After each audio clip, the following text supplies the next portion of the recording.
Quand on est enfant, tout est grand. C'est après que c'est quand on grandit que justement les choses sont plus petites. Mais quand on est enfant, tout est immense. Et donc ce que j'avais envie de représenter, c'était ma vision d'enfant qui, elle, pour le coup, est spectaculaire.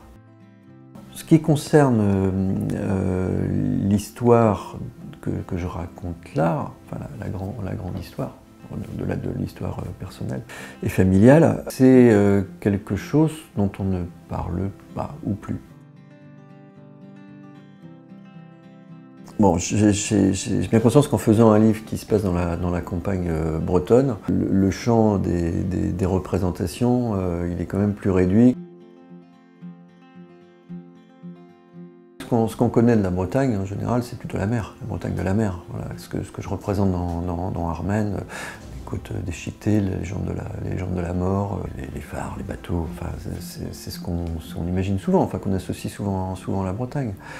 Là, je représente la Bretagne de la terre, qui n'est pas loin de là la plus spectaculaire. C'est la Bretagne des terroirs, des bocages, la Bretagne finalement traditionnelle, catholique. C'est de Bretagne que j'ai vécu donc, quand j'étais dans cette communauté, dans la Bretagne des terres, à côté de Rennes. Et puis après, on est allé habiter en bord de mer, dans le Trégor. Donc en fait, voilà, les deux Bretagnes, je les ai connues quand j'étais enfant. Et l'une et l'autre ont nourri mon imaginaire, en sachant qu'il y en a une qui est quand même plus gratifiante à dessiner que l'autre.